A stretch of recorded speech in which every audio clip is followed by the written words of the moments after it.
Reality check ప్రస్తుతం మనతో పాటు ఉన్నారు పొలిటికల్ అనలిస్ట్ పురుషోత్తం రెడ్డి గారు. సార్ నమస్తే అండి. నమస్తే సోన గారు. సార్ సిఐ నాగరాజు విషయంలో రిమాండ్ కి తరలించారు. సిట్ అధికారులు తమ దూకుడు ప్రదర్శించి ఎట్టకేలకు అది కస్టోడియల్ డెత్ గా కూడా నాగరాజు ఒప్పుకున్నట్లుగా మనకు తెలుస్తోంది. ఎలా చూడాలి? సోన గారు, ఇది ఒక పెద్ద విషాదం బహుశా భారతదేశ చరిత్రలో. ఇది కస్టోడియల్ డెత్ అని కాదు, రిమాండ్ రిపోర్ట్ లో ఉన్నది స్టేట్ మర్డర్. వాళ్ళు రాసిన పదం స్టేట్ మర్డర్. అంటే రాజ్యం చేసిన, రాజ్యం అంటే ప్రభుత్వం, రాజ్యం అంటే ముఖ్యమంత్రి అని కాదు, ప్రభుత్వం అంటే పోలీసులు కూడా. పోలీసులు అనే వ్యవస్థలో భాగం కదా, అంటే పోలీసులు చేసినటువంటి మర్డర్ కానీ చూస్తున్నారు. అంటే స్టేట్ మర్డర్ అనే పదం అన్నారు పోలీస్ స్టేషన్ లో. ఎంత ఆందోళనకరమైన పరిస్థితి. ఇది రాష్ట్ర ప్రతిష్ట కూడా మంచిది కాదు. ఇక్కడ కస్టోడియల్ టార్చర్ లో చనిపోయినాడు, అంతవరకు తేల్చేసినారు. తర్వాత ఏమైంది అది ఇప్పటివరకు తెలియదు. ఈ విచారణలో ఏమొచ్చిందో తెలియదు, ఇంకా విచారిస్తాం అని అంటున్నారు. ఇక్కడ ప్రాథమికంగా మర్డర్ అని పెట్టేశారు. ఎంత విచారించారు, అటెంప్ట్ మర్డర్ కూడా కాదు, డైరెక్ట్ మర్డర్ కేసే పెట్టారు, స్టేట్ మర్డర్ అని. అంటే ఏం విచారించారో తెలియదు. సిట్ వేసింది కానీ విచారించి మధ్యనే కదా. అంటే మే నుంచి అతను వీళ్ళ అదుపులో ఉన్నాడని ఒక ప్రచారం ఉంది.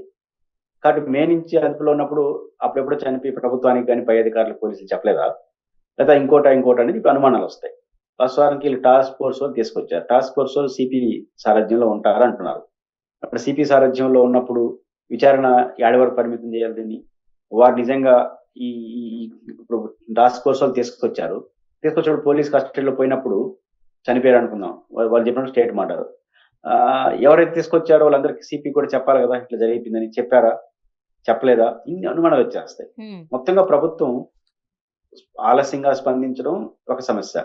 స్పందించిన తర్వాత ఎవరు తప్పు చేస్తే వాళ్ళు శిక్షిద్దాము, తప్పు చేసిన వాళ్ళందరినీ పనిష్ చేద్దాము అనే పద్ధతిలో వెళ్ళడం మానేసి దీంట్లో కూడా ట్విస్టులు, రాజకీయ విన్యాసాలు చేయడం వల్ల ప్రభుత్వం ప్రతిష్ట మరింత దిగజారుతా ఉంది. అది ప్రభుత్వం గుర్తించాలి. ఇప్పుడు వైఎస్ జగన్మోహన్ రెడ్డి గారు చేసిన డిమాండ్కి విలువ పెరుగుతా ఉంది. వైఎస్ జగన్మోహన్ రెడ్డి గారు ఏం డిమాండ్ చేశారు? సిబిఐ విచారణకు అడిగారు. సిబిఐ విచారణ అనివార్యం.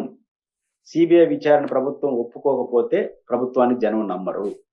రీజన్ ఏంటంటే ఆంధ్రప్రదేశ్ ప్రభుత్వం సిట్ ఉన్నతాధికారులతో వేసింది, నో డౌట్, వాళ్ళు తేల్చచ్చు కూడా. కానీ ప్రభుత్వం వ్యవహార శైలిపైన అనుమానం వచ్చేస్తా ఉంది. ఇప్పుడు రిమాండ్ రిపోర్ట్ లో స్టేట్ మర్డర్ అని వాడారు. స్టేట్ మర్డర్ చేసిన తర్వాత ఆ స్టేట్ పరిధిలోని అధికారులు విచారించడం నైతికమా? చట్టబద్ధం కావచ్చు, నైతికమా? ఎందుకు అంటున్నానంటే స్టేటే మర్డర్ చేసినప్పుడు ఆ స్టేట్ పరిధిలోని అధికారులు నిష్పక్షపాతంగా చేరేమో అన్న అనుమానం ప్రజలకు వస్తుంది కదా. కాబట్టి రెండోది, May first week or second week లో టాస్క్ ఫోర్స్ వాళ్ళు ఆయన ఎక్కడి నుంచో తీసుకొచ్చి కృష్ణలంక పోలీస్ స్టేషన్ ఇచ్చినట్టుగా రిపోర్ట్ లో మాట్లాడుతున్నారు. మరి టాస్క్ ఫోర్స్ వాళ్ళు ఏం ఏ పాత్ర మెన్షన్ లేదు. అంటే ఫస్ట్ వీక్ సెకండ్ వీక్ లో వచ్చితే మిడిల్ ఆర్డర్ లో వాళ్ళ మదరు పోలీస్ అన్ని చుట్టూ తిరిగింది. విధి లేని పరిస్థితిలో ఏబిఎస్ కార్పొరేషన్ పిటిషన్ వేశారు. ఎంత గందరగోళం ఉందంటే దాంట్లో ఒక ఎస్ఐని విచారించినట్టుగా రాశారు, సమ్ పేరేదో రాశారు. ఆ ఎస్ఐ విచారణలో ఆయన ఏం చెప్పాడంటే మే 7, 8 బిలో 10 అప్ టు 10 తేదీల్లో నేను ఆయన్ని పోలీస్ స్టేషన్ లో చూసినట్టుగా చెప్పాడు. అంటే 7, 8 తారీఖుల్లో ఒక sub inspector Krishnalanka police station లో చూసిన తర్వాత మే 15 తర్వాత నమోదైనటువంటి ఏబిఎస్ కార్పొరేషన్ పిటిషన్ లో ఎందుకు కృష్ణలంక పోలీసులు ఎతుకుతున్నామని చెప్పారు, చూస్తామని ఎందుకు చెప్పారు? మీ పరిధిలో ఉన్నానని ఎస్ఐ చెప్తాడు. ఇప్పుడు కోర్టు అడగదా మీ విచారణలో ఎస్ఐ చూశాడు అంటే కోర్టుకు మీ నిజాలు చెప్పలేదు కదా, కోర్టును తప్పుదో పెద్ద నేరం అవుతుంది కదా. అంటే ఈ విచారణ చూస్తే అన్ని అనుమానాలే. ఈ అనుమానాలన్నీ అధికారుల చుట్టూ నడుస్తాం. అండ్ మరోపక్క తల్లి గారు కూడా స్టేషన్ లో తన కొడుకుని చూశారు, అపస్మారక స్థితిలో పడున్నాడు, అతని కాళ్ళు కట్టివేయబడున్నాయి, అప్పుడు ఆమె చాలా గట్టిగా అరిచారు, ఇవన్నీ నేను ప్రత్యక్షంగా చూశాను, నా కొడుకు ఏమయ్యాడు అనేది ఆమె చాలా గట్టిగా వాదించేసరికి ఖచ్చితంగా అతను స్టేషన్ లో ఉన్నాడు అని కొన్ని సాక్ష్యాలు బయట పెట్టాయి. మరి అలా అనుకుంటే ఆ తర్వాత సీసీటీవీ ఫుటేజ్లు అన్ని కూడా ధ్వంసం అయిపోయాయి, శవమేమో మాయమైపోయింది. శవమేమో ఏమైంది తెలియదు, బూడిదనే పదం వాడింది కాబట్టి కాల్ చేశారు అనుకుంటున్నాం. సీసీ కెమెరాలు ధ్వంసం కదా, సీసీ కెమెరాల్లో ఉన్నటువంటి ఈ సమాచారం తీసేసారు, ఎరేజ్ చేసి పడేశారు. అంటే చాలా కుట్రపూరితంగా చేసినట్టు కదా. దీనన్నిటికి బాధ్యులు ఎవరు? బాధ్యులు ఎవరంటే అక్కడున్న హెచ్ఓడిగా ఉన్న సర్కిల్ ఇన్స్‌పెక్టర్‌ని అరెస్ట్ చేసినాం, సస్పెండ్ చేసినాం, మర్డర్ కేసు పెట్టాం, సాక్ష్యాలు చెరిపివేసిన కేసు పెట్టేసాం. ఇంకా ఏం జరిగిందో ఫర్దర్ విచారణ సిట్ ద్వారా చేయబోతున్నాం అని హేబియస్ కార్పస్ పిటిషన్ వాదనలో చేయడానికి కావాల్సిన ఏర్పాటు ప్రభుత్వం చేసుకుంటా ఉంది. ఇంతవరకు బానే ఉంది. మీరు కేవలం కోర్టునే కాదు, ప్రజల కోర్టులో కూడా ఉన్నారు కదా. అది చాలా ఇంపార్టెంట్ ప్రభుత్వాలకి, ప్రజా ప్రభుత్వాలకి. ఇవన్నీ ఇటు జరుగుతుంటే పాయింట్ ఏందంటే సీసీ కెమెరాల్లో ఫుటేజ్ పోయింది. 7, 10 ఫస్ట్ వీక్‌లో దొరికారంట, పోలీస్ స్టేషన్‌లో కనపడతాడు. ఒక ఎస్ఐ ఇచ్చిన సమాచారం ప్రకారం విచారణలో భాగంగా. ఆ తర్వాత హేబియస్ కార్పస్ పిటిషన్‌కి ఆ విలువైన సమాచారం చెప్పరు. పై అధికారులకు చెప్పరు. అంటే అడ్మినిస్ట్రేషన్ ఏమైంది రాష్ట్రంలో? హోమ్ డిపార్ట్‌మెంట్ ఏమైంది? ఎందుకంటే కింద స్థాయి అధికారులు నెల తరబడి ఇష్టారాజ్యంగా ఒక మర్డర్ విషయంలో ప్రవర్తిస్తే పై అధికార యంత్రాంగం అజమాయిషీ కోల్పోయినట్టే కదా. ప్రభుత్వం యొక్క అడ్మినిస్ట్రేషన్ ఎక్కడో లోపం ఉన్నట్టే కదా. నేను కుట్ర కోరంట, ప్రతిపక్షాలు కుట్ర అంటున్నా. నేను కుట్ర జోలికి వెళ్ళట్లా. కనీసం లోపం జోలికి వెళ్దాం, అకౌంటబిలిటీ జోలికి వెళ్దాం, ఎఫిషియన్సీ కోసం అవన్నీ కూడా పోయినాయంటే ప్రభుత్వ వైఫల్యం కాదా? ఈ కేసులో అందులో ప్రభుత్వం ఏం చేయాలంటే దీన్ని సిబిఐ విచారిస్తే 2 రకాల లాభం. ఒకటి, ప్రజలు విశ్వసిస్తారు. ఇప్పుడు వేసినట్టు సిట్టు ఉన్నతాధికారుల స్థాయిని ఏం తగ్గించాల్సిన అవసరంలా, వాళ్ళ కేళ్ళుగుట్టిని ఎవరు శంకించట్లేదు. వాళ్ళు వితిన్ ద స్టేట్ ఆఫీసర్లుగా ఉండడమే ఇప్పుడు పంచాయతీ. స్టేట్ ఆఫీసర్లుగా ఉండడం, స్టేట్ మర్డర్ కేసులో వాళ్ళకి ఇస్తే ఆ ఇన్ఫ్లుయెన్స్ ఉంటుందేమో అన్న ఒక అనుమానం ప్రజలకు వస్తుంది. కాబట్టి ఎఫిషియన్సీ సమస్య కాదు ఇక్కడ, క్యారెక్టర్ సమస్య. కాబట్టి ఆ క్యారెక్టర్ సమస్య ముందుకు వస్తుంది కాబట్టి ప్రజలు మీరు టెక్నికల్‌గా ఏదైనా ప్రూవ్ చేయొచ్చు. కోర్టులు ఒప్పుకోవచ్చు, ఒప్పుకోకపోవచ్చు. కానీ ప్రజా కోర్టులో దీన్ని నమ్మరు. కాబట్టి ఈ అధికార యంత్రాంగంలో కూడా ఎక్కడో లోపం ఉంది కదా. సమాచారంపై పొలిటికల్ అడ్మినిస్ట్రేషన్‌కి ఇవ్వడంలో ఎక్కడో వైఫల్యము, తప్పుదారి పట్టించడం కనపడతా ఉన్నప్పుడు అది కూడా కుట్ర కోణాన్ని ఛేదించాలి కదా. ప్రభుత్వం యొక్క భవిష్యత్తుకు ఉపయోగపడుతుంది కదా. కాబట్టి ప్రభుత్వం యొక్క క్రెడిబిలిటీ నిలబడాలన్నా, లోపాలు బయటికి రావాలన్నా, ప్రజలు విశ్వసించాలన్నా జగన్మోహన్ రెడ్డి గారు చేసిన డిమాండ్ ఏదైతే సిబిఐ విచారణతో అది ఇవ్వడం అనివార్యం. ఇవ్వకపోతే రేపు కోర్టులో కూడా ఇన్ని అనుమానాలు చూస్తే కోర్టు ఆదేశించినా మనం ఆశ్చర్యపోనక్కర్లేదు. కాబట్టి ప్రభుత్వం ఇప్పటికైనా సిబిఐకి ఇచ్చేసి మొత్తం కేసుని ఇది జరిగింది, ఈ సమాచార లోపం ఉంది, హేబియస్ కార్పస్ పిటిషన్ చెప్పేసి చనిపోయిన తర్వాత ఏం జరిగింది విచారిస్తా ఉంటారు. కాబట్టి ఇవన్నీ కూడా ప్రభుత్వం యొక్క చేసుకున్న పొరపాట్లు, రాజకీయ విన్యాసాలు. ఇంకా మనం చాలా సార్లు మాట్లాడుకున్నట్టు పవన్ కళ్యాణ్ గారు ఏమో రౌడీ ఎలిమెంట్ అంటాడు, ప్రభుత్వం ఏమో వాళ్ళ కుటుంబాన్ని ఆదుకుంటుంది. అంతా ద్వంద్వ ఆలోచనలే కదా. ఇవన్నీ ఏమవుతుందంటే ప్రభుత్వానికి వన్ బై మెడలు చుట్టుకుంటోంది. ఆ యాటిట్యూడ్ మానేసి నిబంధనల ప్రకారం నడుచుకొని ఉన్నదన్నట్టు మీకేమైంది, ఇదే ప్రభుత్వం ఎమ్మెల్యేలు చేసిన తప్పు కాదు కదా, అధికారులు ఎవరు తప్పు చేస్తే వాళ్ళు పోతారు. ఆ స్టెప్ తీసుకొని జగన్ గారి డిమాండ్ ప్రకారం సిబిఐకి ఇచ్చేస్తే ప్రభుత్వం గౌరవం, ప్రతిష్ట, సంస్థ యొక్క విలువ, ప్రజల యొక్క విశ్వాసం పొందిన వారు అవుతారు. లేకపోతే మీరు ఏమొచ్చినా ఇదేదో మేనేజ్ చేశారనే విమర్శకి మీరే మీ అవకాశం ఇచ్చిన ఆల్రెడీ అంటే ఇంత పెద్ద తతంగం జరిగింది అంటే ఒక్కరైతే అతన్ని ఏమి చేసే పరిస్థితి కాదు. అది ఏం చేసినా సరే ఇప్పటికైతే తెలిసిపోయింది కదా. సాయి కృష్ణ అయితే చనిపోయాడు. ఎలా చంపేశారు, చనిపోయిన తర్వాత ఏం చేశారు అనేది ఇంకా తెలియాల్సి ఉన్నప్పటికీ కూడా ఇప్పుడు క్లారిటీ వచ్చేసింది. మొన్నటి వరకు మనం ఏమైందో తెలియక మాట్లాడలేకపోయాం. ఇప్పుడు క్లారిటీ వచ్చింది, ఆ అబ్బాయి ఇక లేరు అని. మరి ఒక్కరి వల్లే పని అవుతుందా? అవ్వదు. అండ్ ఏదైతే ఫుటేజ్ ఉందో అదంతా డిలీట్ చేసేసారు. ఓన్లీ నాగరాజ్ పని ఒక్కటే అవుతుందా? కష్టమే. ఇందులో రాజకీయ నాయకులకు సంబంధించిన ప్రమేయం లేదు అంటారా? అదొక క్వశ్చన్. అసలు చంపేంత వరకు అంటే 23 కేసులు ఉండుండొచ్చు, రౌడీ షీటర్ అయి ఉండొచ్చు, చాలా కేసులు అతని మీద ఉండుండొచ్చు. కానీ ఈ సందర్భంలో అతన్ని చంపేయాల్సినంత పరిస్థితి ఇప్పుడు ఎందుకు వచ్చింది? ఇన్ని ప్రశ్నలకు సమాధానం చెప్పాల్సిన బాధ్యత లేదంటారా? రాజకీయ నాయకుల ప్రమేయం లేదా ఇందులో? ప్రభుత్వం పారదర్శకంగా వ్యవహరించకపోతే, విచారణగా చేయకపోతే, ఒక తప్పు జరిగిన తర్వాత సరిదిద్దుకోవడం, ఆత్మ పరిశీలన చేసుకోవడం, అవసరమైతే తప్పును ఒప్పుకోవడం, పొరపాటును అంగీకరించడం లాంటి పనులు చేయకుండా ఎక్కడ తప్పించుకుందాం, లేదా అవకాశం ఉంటే దీన్ని కూడా ప్రత్యర్థి మీద నెట్టదాం అనే పద్ధతిలో ప్రభుత్వం విన్యాసాలు చేస్తే ప్రతి అడుగు మీకే వస్తుంది. ఇప్పుడు డిప్యూటీ సీఎం గారి నాయకత్వంలో జనసేన నాయకులందరూ జిల్లాలో ప్రెస్ మీట్లు పెట్టి ఒక క్రిమినల్ ని సమర్థిస్తున్నారు అని మాట్లాడేస్తున్నారు. ప్రభుత్వం ఏమో స్పాసిఫై చేయడానికి ప్రయత్నం చేస్తోంది. ఈ రెండు చూసి ప్రజలు ఏమనుకుంటారు? నాటకం అనుకోరా? ఎవరు తప్పు ఎవరు ఒప్పు జోలికి వెళ్ళట్లేదు. ప్రజలు ఎట్లా విశ్వసిస్తారు? ముఖ్యమంత్రి ఒక స్టాండ్, ఉప ముఖ్యమంత్రి ఒక స్టాండ్ లాగా కనిపించట్లేదా? రెండోది అధికార యంత్రాంగం మీరు ఒక్కరే అని ఎట్లా ఒకరే టాస్క్ ఫోర్స్ వాళ్ళు ఇన్వాల్వ్ అయ్యి ఉన్నారు. ఎక్కడో ప్రకాశం జిల్లా దొరికాడు అంటున్నారు. తర్వాత చంపేంత పరిస్థితి ఎందుకు వచ్చింది? సీసీ కెమెరా ఫుటేజ్ అంతా ఎరైజ్ కావాలంటే మనం మనం కాదు కదా సిఐ అన్ని అరేంజ్ చేసుకున్నాడు టెక్నికల్ ఎక్స్పర్ట్స్. కాబట్టి పెద్ద స్థాయిలో కుట్రలో భాగస్వాములు కాకపోవచ్చు, ఈ మొత్తం ఎపిసోడ్ లో భాగస్వామి అయినారు. కుట్ర ఎవరికైనా ఉండొచ్చు, మనం సిసి స్టేజ్ లో వాళ్ళు ఏం చెప్తే తీసేది వాళ్ళు తెలియకపోయిండొచ్చు కూడా. పాయింట్ ఏంటంటే కుట్రలో అవునా కాదా కానీ ఎక్కువ many people are involved, multiple గా ఇన్వాల్వ్ అయినారనేది వెరీ క్లియర్ గా అర్థమవుతుంది. అయితే ఇన్ని చేయలేరు కదా సిసి ఫుటేజ్ లో అరేంజ్ చేసేయడం, ఆడ చనిపోవడం, కొట్టడం, టాస్క్ ఫోర్స్ తీసుకురావడం, ఈ మొత్తం ఏర్పాట్లు ఖచ్చితంగా ఒక స్థాయిలో అందరికీ తెలిసే ఉంటుంది. అందువల్ల ఇప్పుడు సిఐ ఏంది, ఇప్పుడు ఎస్ఐ చెప్పాడు కదా నేను చూశాను ఆయన సాక్షి, ఆయన కూడా తెలిసినట్టే కదా. కాబట్టి ఇది ప్రభుత్వం ఖచ్చితంగా ఈ విన్యాసాలు చేయడం, ఆలస్యంగా స్పందించిన తర్వాత దాని నుంచి ఎట తప్పించుకుందాం, దీన్ని తప్పించుకుందాం, జరిగిన నష్టంలో పక్కనోడు కొంత పూద్దాం, ఈ యాటిట్యూడ్ మానకపోతే మాత్రం ప్రభుత్వం మరింత క్రైసిస్ లో పడిపోతుంది. అంటే ఇప్పటికే సమాధానం చెప్పుకోలేని పరిస్థితుల్లోకి వచ్చేసారు కదా సార్. ఇప్పుడు సాయి కృష్ణ కాపు సామాజిక వర్గానికి చెందిన వ్యక్తి, ఒక రౌడీ షీటర్ కాపు సామాజిక వర్గానికి చెందినవాడైతే అతనికి నేను వత్తాసు పలకాలా? మరి పోలీసులు ఏం చేస్తున్నారు, ఎమ్మెల్యేలు ఏం చేస్తున్నారు, మంత్రులు ఏం చేస్తున్నారు అంటూ సూటిగా ప్రశ్నించారు పవన్ కళ్యాణ్ గారు డిప్యూటీ సీఎం పదవిలో ఉన్నప్పుడు. మరోపక్క చంద్రబాబు నాయుడు గారు ఆమెను ఇంటికి పిలిపించుకుని నా కుమారుడికి న్యాయం జరిగింది అంటూ ఆమె స్టేట్మెంట్ ఇస్తున్నారు.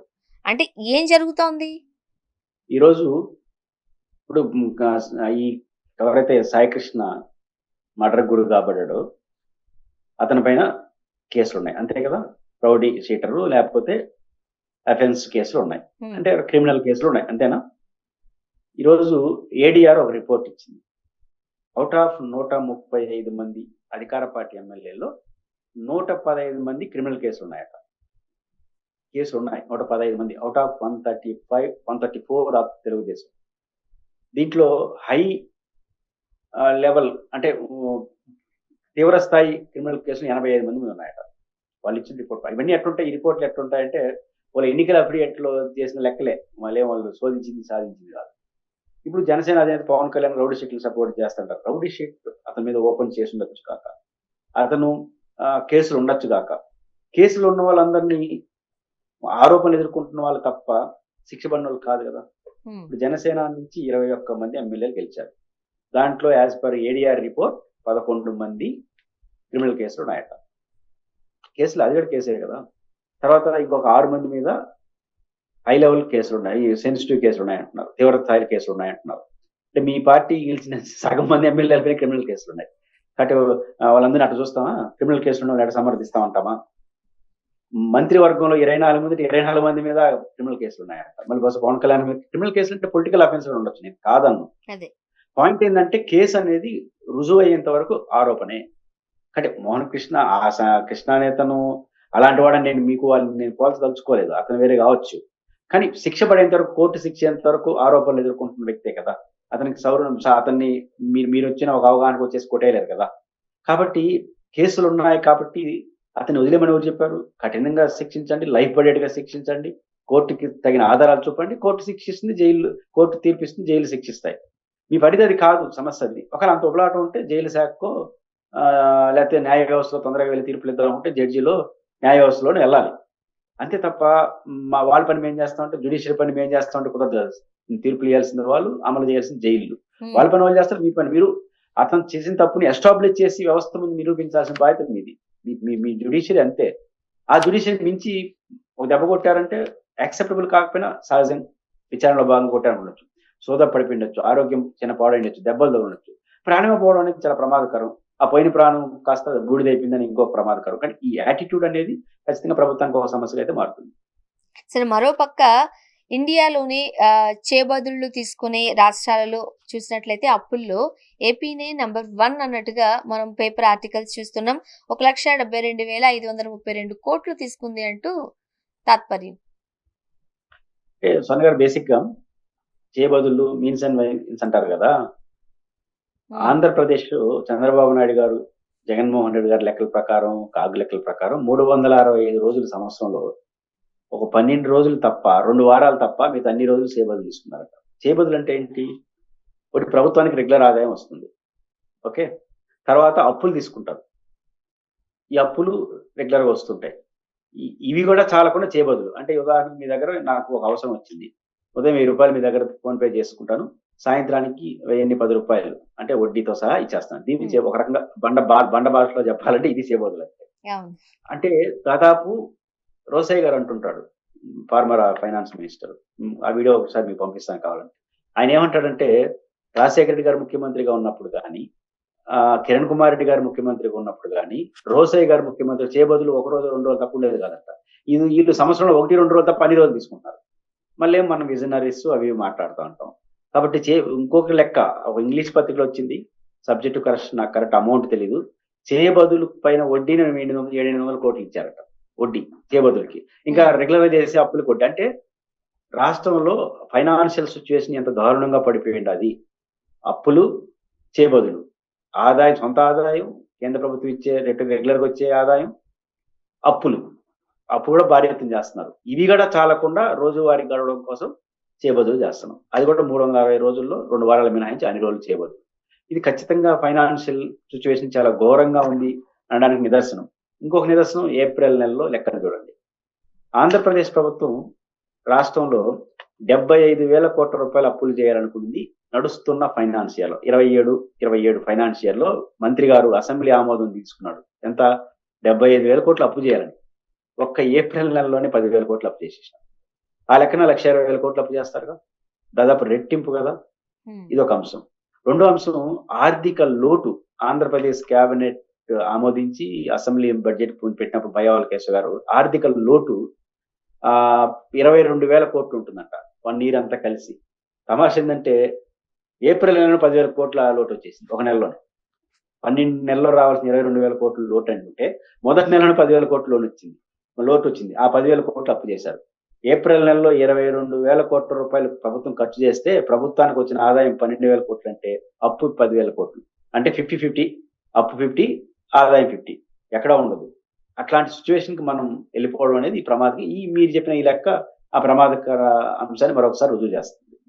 అంటే జగన్మోహన్ రెడ్డి గారు ఉన్నప్పుడు 5 ఏళ్లలో చేసిన అప్పుకు సంబంధించి మరో శ్రీలంక కాబోతోంది. మనం ఇన్ని మాటలు విన్నాం. ఇది 2 ఏళ్లు దాటకపోయేసరికే అప్పును మనం చూస్తున్నాం. ఎన్ని కోట్లలో చేస్తున్నారు. మరి ఏంటి రాష్ట్ర ప్రభుత్వం ఆర్థిక పరిస్థితి? జగన్మోహన్ రెడ్డి గారు ఏది శ్రీలంక అనేది గొప్ప దేశం. అదేమి గొప్ప దేశం కాదని చెప్పలేము. ఒక ఉదాహరణ అయితే ఒక ప్రమాదకర సిచ్యువేషన్ శ్రీలంకను వాడతాం. బానే ఉంది. ప్రమాదకర పరిస్థితి. జగన్ గారిది ప్రమాదకరం. ఎట్ట ప్రమాదకరం? 360 రోజుల్లో ఒక వారం 10 రోజుల్లో తీసుకుంటాడేమో చేయబద్దులు. మనం సంవత్సరంలో వారం 10 రోజులు తప్ప అన్ని రోజులు తీసుకున్నాం. ఏది శ్రీలంక? నెంబర్ 1. నెంబర్ 2, జగన్మోహన్ రెడ్డి గారు 5 సంవత్సరాల్లో చేసినప్పుడు మనం 2 ఏళ్ళలో చేసేసినాం. ఇంకా ఎక్కువ చేసేసినాం. ఏది శ్రీలంక? కాబట్టి ఒక్క నెలలోనే సగం అప్పు, సగం ఆదాయం. దేన్ని శ్రీలంక అంటారు? లేదా ఇంకో పేరు ఏదైనా పెట్టాలి. శ్రీలంక అనేది దానికి అయినప్పుడు దీనికి ఆ పేరు పెడితే బాగుండదు. ఇంకొంచెం దారుణమైన దేశం పేరు పెడదాం అంటే ఆ పేరు చెప్పొచ్చు ప్రభుత్వం. కాబట్టి లెక్కలు చెప్తున్నాయి. ఆయన 5 ఏళ్ళలో చేసింది మీరు 2 ఏళ్ళలో చేసేసి అప్పు. ప్రతి సంవత్సరంలో 10 రోజులు తప్ప అన్ని రోజులు చేబదులుకు పోయి దానికి ఒక 100 కోట్ల రూపాయలు వడ్డీ కట్టి ఏప్రిల్ నెలలోనే సగానికి సగం చేతులు ఎత్తేస్తే దేని శ్రీలంక అంటారు? అది 2 ఏళ్ల తర్వాత. మొదటి ఏప్రిల్లో మే నెలలో అయితే జగన్ గారి ఖాతాలో వేసేయచ్చు. 2 ఏళ్ల తర్వాత కూడా ఎవరు ఖాతాలు వేస్తాం? జగన్ గారి ఖాతాలో వేసేది జనం కూడా నమ్మే పరిస్థితులు లేదు. అవును. సరే, ఇక మరో పక్క రాష్ట్రంలో ఇప్పుడున్న కూటమి ప్రభుత్వం పాలన కన్నా వైసీపీ పాలనే బెటర్. ఇప్పుడు మనసు చంపుకుని మాట్లాడాల్సి వస్తుంది అంటూ కొన్ని వ్యాఖ్యలు చూస్తున్నాం. అది ఎవరో చేసింది కాదు, గుంటూరు జిల్లా జనసేన అధ్యక్షుడు గాదే వెంకటేశ్వరరావు గారు అంటున్నారు. గాదే వెంకటేశ్వరరావు గారు కొంచెం ఓపెన్ గా మాట్లాడే తత్వం. నేను కూడా చాలా డిబేట్లు వాళ్ళతో పాటు కో ప్యానలిస్ట్ గా పాల్గొన్నాను. కొంచెం ఓపెన్ అయిపోతుంటాడు. కొంచెం ప్రజా పోరాటాలు వాటిలో వచ్చిన వ్యక్తి కాబట్టి ఆ కోపతాపాలు ఉంటాయి. బేసిక్ గా జనసేనలో ఒక పవన్ కళ్యాణ్ గారు తప్ప ఎవరు సంతృప్తి కలగలేరు. బహుశా మనోహర్ గారు ఉన్నారేమో, నాగబాబు గారు కూడా ఉండరు. ఎందుకంటే మంత్రివర్గంలో ఇస్తానని చెప్పేంత వరకు లేదు. కాబట్టి బాస్ తప్ప మిగతా ఎవరు సంతృప్తికరంగా లేరు. కారణాలు ఏమన్నా కావచ్చు. ఒకటి కారణం, కనీసం ఈసారి కాదు వచ్చే శాసన మా బాస్ పవన్ కళ్యాణ్ గారు ముఖ్యమంత్రి కావాలన్న కోరిక, అది తీర్చలేకపోతున్నారు. పైపించి అది వద్దు 15 ఏళ్ళ ఏరియా వాళ్ళకి ఇచ్చేసినారు. ఇప్పట్లో లేదు. కనీసం 21 సీట్లు తీసుకొని రాజీ పడ్డాం ఆ రోజు జగన్ గారిని ఓడించాలని. ఈరోజు రాజీ పడిన దాని ఫలితంగా కొన్ని కార్పొరేషన్స్ రాజ్యసభ వరకు ఎక్కువ ఇవ్వాలి కదా మాకు, అది జరగట్లేదు. తెలుగుదేశం పార్టీ ఎమ్మెల్యేలు ఉన్న చోట ఎక్కడ జనసేన వాళ్ళు చెప్పినట్టు ఊరిండరు. అధికార పార్టీ దగ్గర మళ్ళీ పోవాల్సిందే. వైసీపీ జనసేన ఎమ్మెల్యేలు ఉన్న చోట కూడా జనసేన మాట ఎంత తింటారని ప్రశ్న. అంటే ఇన్ని ప్రశ్నలు వస్తున్న నేపథ్యం మనకు కనిపిస్తుంది. ఇవన్నీ ఉన్నప్పుడు జిల్లాలో ఉన్న వాళ్ళందరూ ఊరి దగ్గరకు వస్తారు. పవన్ కళ్యాణ్ దగ్గరకు పోలేరు కదా. ఆయన జిల్లా అధ్యక్షుడి దగ్గరకు పోతారు. మా పరిస్థితి ఏందంటారు. నా పరిస్థితి నాకు అర్థం కాదు, నీ పరిస్థితి ఏందని ఉన్నదన్నట్టు వాళ్ళే బెటర్ అని చెప్పి, వాళ్ళే బెటర్ అంటే వారి ఉద్దేశం అదే. ఆ రోజున్న పరిస్థితులు వేరు, ఈ రోజు పరిస్థితులు వేరు. కాబట్టి రాధే గారు చెప్పిన మాట సగటు సాధారణ ఎటువంటి లాభాపేక్ష లేనటువంటి పవన్ కళ్యాణ్ గారిని ప్రేమించే వాళ్ళ కేడ యొక్క ఆకాంక్షలకు గాదే వెంకటేశ్వర గారి ప్రతిబింబంగా అయితే నేను చూస్తాను. అంటే జనసేనలో నుంచే, కూటమి ప్రభుత్వంలో ఉన్న జనసేన నుంచే ఆ జిల్లా అధ్యక్షులుగా ఉన్నవారు కొంతమంది కార్యకర్తలే తమ అసహనాన్ని వ్యక్తం చేస్తున్నారు. ఇప్పుడు కాపు సామాజిక వర్గం అంతా కూడా జనసేనకు చాలా సపోర్టుగా ఉంది. ఇప్పుడు వీళ్ళు బయటకు వస్తున్నారు, భేటీలు పెట్టుకుంటున్నారు.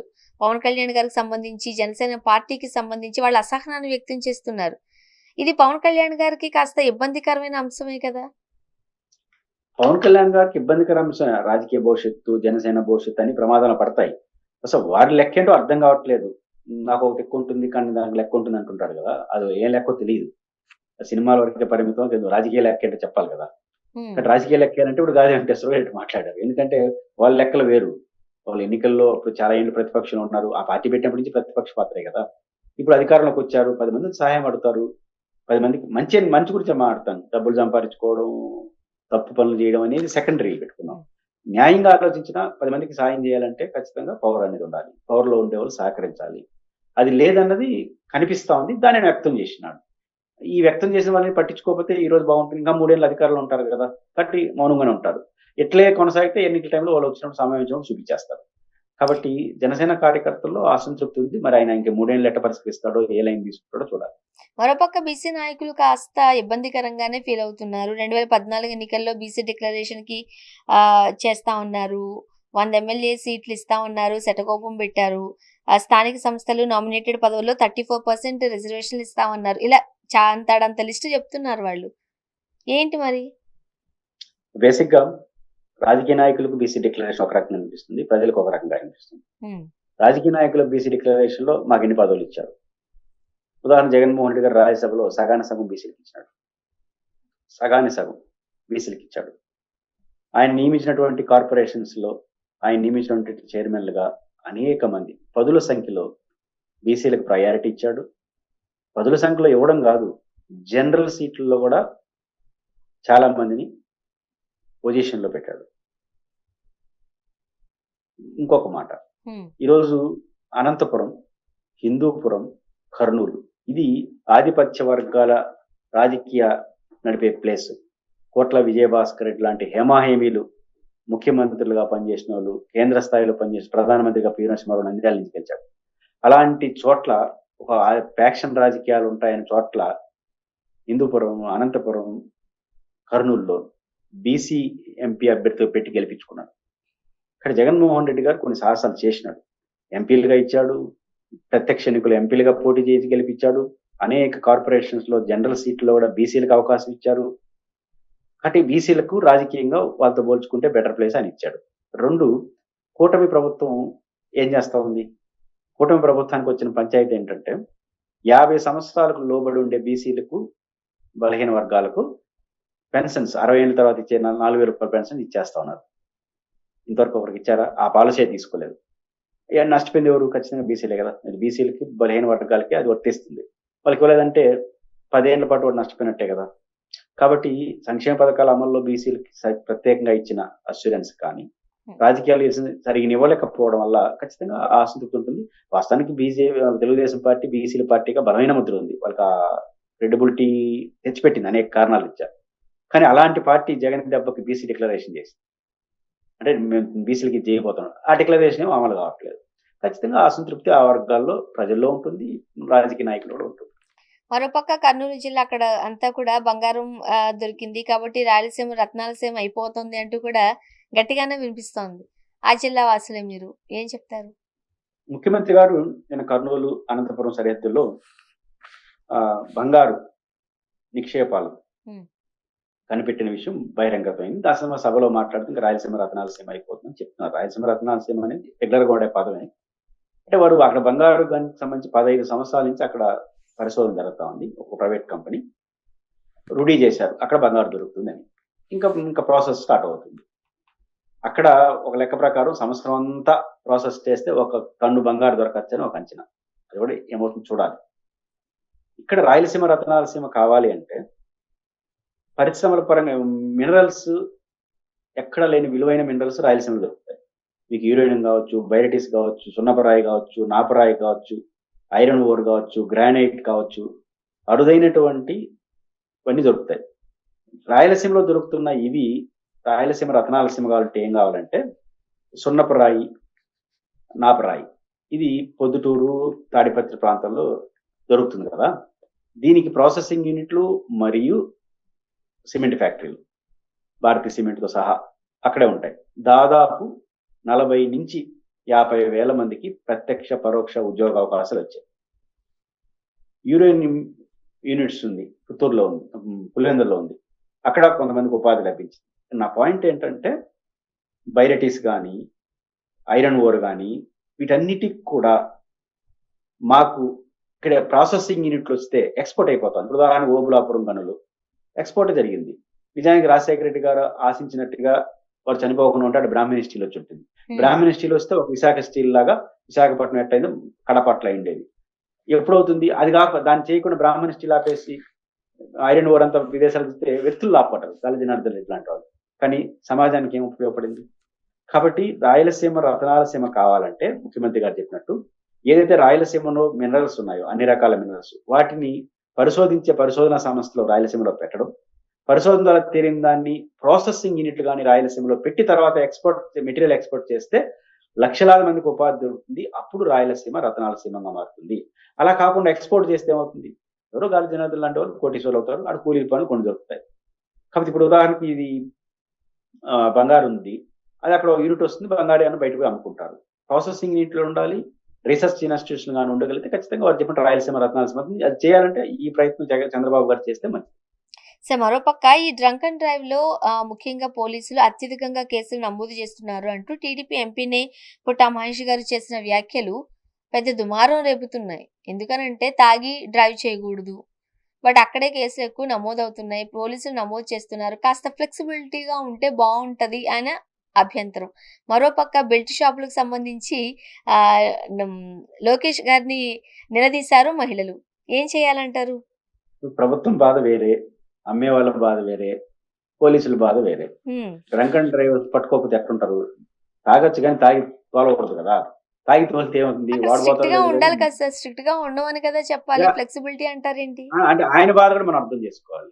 ఫస్ట్ ఆఫ్ ఆల్ పోలీసుల బాధ, సమాజం బాధ ఏంటంటే డ్రంక్ అండ్ డ్రైవ్ చేసినోడు తాగినోడు పోతాడో లేదో కానీ తాగినోడు కారణంగా ఎదుర్కొన్న సంబంధం లేని మనలాంటి వాళ్ళు పోతాం. ఎందుకంటే వాడు వచ్చి ఎవడి మీద పడతాడో తెలియదు. కాబట్టి ఖచ్చితంగా డ్రంక్ అండ్ డ్రైవ్ ఎంతమంది అని కాదు, ఎంతమంది పోతే అంత కేసు పెట్టాల్సిందే. పాలకూడదు కదా, బండి దళ్ళకూడదు కదా. అది మొదటి అంశం. రెండో అంశం ఏంటంటే ఆయన బాధ కూడా అర్థం చేసుకోవాలి. పుట్టా సుధాకర్ గారు ఎవరు అన్నారు కదా, ప్రభుత్వం టార్గెట్ పెట్టి అమ్మంటాం కదా. ఇప్పుడు ఉదాహరణకు ముగిసిపోయిన బడ్జెట్ ఇయర్ లో వాళ్ళ అంచనాలకు అనుకున్న 9,000 కోట్లు రాల ఆదాయం. అంటే బహుశా 27,000 కోట్లు 27 కోట్లు అనుకున్నారు ఆదాయం వస్తుంది మధ్యంలోని, 9,000 కోట్లు పడిపోయింది. అంటే రాలా, అనుకున్న లక్ష్యం రాలా. రాకపోగా ఈ సంవత్సరం ఇంకా ఎక్కువ వేసుకున్నారు లెక్క, 33,000 కోట్లు 35,000 కోట్లు. అంటే ఇవన్నీ జరగాలంటే ఏం చేయాలి?